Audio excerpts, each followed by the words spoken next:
فرماتے ہیں کہ تواضع جو ہے یہ سارے اخلاق کی بنیاد ہے. جس کے اندر تواضع ہوگی سارے اخلاق ہوں گے. ایمان اندر آئے گا تو اخلاق اندر آئیں گے، اور اخلاق میں سب سے بڑی صفت وہ اخلاق کے اندر تواضع ہے.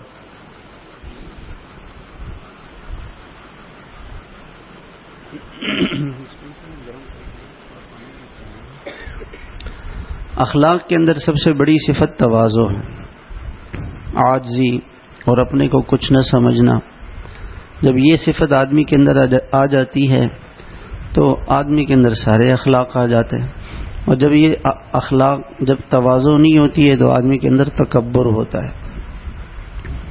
جیسے روشنی ہوگی یا اندھیرا ہوگا، دن ہوگا یا رات ہوگی، ایسے ہی انسان کے اندر تواضع نہیں ہوگی تو اس کے اندر تکبر ہوگا. اور تکبر کے اندر آدمی بڑے بڑے گناہ، حسد ہے، بغض ہے، عداوت ہے، دشمنی ہے، غیبت ہے، عجب ہے، اور اپنے کو کچھ سمجھنا ہے، یہ سارے گناہ تکبر سے ہوتے ہیں. اور سب سے پہلا گناہ شیطان نے تکبر کا کیا کہ میں ہوں، میں صحیح ہوں. اور جب تکبر جائے گا، عاجزی آئے گی، وہ سارے اچھے اخلاق آ جائیں گے. سارے اچھے اخلاق. اب آدمی غصہ کیوں ہوتا ہے؟ ہم میں سے ہر ایک کے اندر یہ مرض ہے غصے کا، الا ماشاء اللہ. غصے کا مرض کیوں ہے؟ غصہ کیوں آتا ہے کہ یہ غلط ہے، غلطی اس کی ہے، میری تو کوئی غلطی نہیں. حضرت مفتی زین العابدین صاحب رحمہ اللہ فرما رہے تھے کہ ایک مرتبہ ہم ٹرین میں سفر کر رہے تھے، دو ساتھیوں کی آپس میں لڑائی ہو گئی. لڑائی نے ایک نے کہا کہ آپ کی غلطی ہے، دوسرے نے کہا آپ کی غلطی ہے.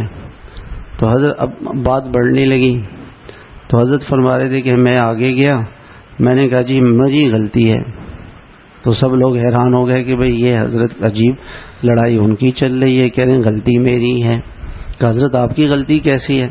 میری غلطی اس لیے ہے کہ بھئی میں نے آپ دونوں کو سمجھایا نہیں، میں نے آپ کو صحیح چیز بتائی نہیں. اگر میں صحیح چیز بتا دیتا تو غلطی نہ ہوتی، تو غلطی تو میری ہوئی. ہم کہتے ہیں جی حکومت غلط ہے، یہ بھی تکبر کی نشانی ہے، تکبر کی بات ہے. حکومت ایسی ہے، بھائی حکومت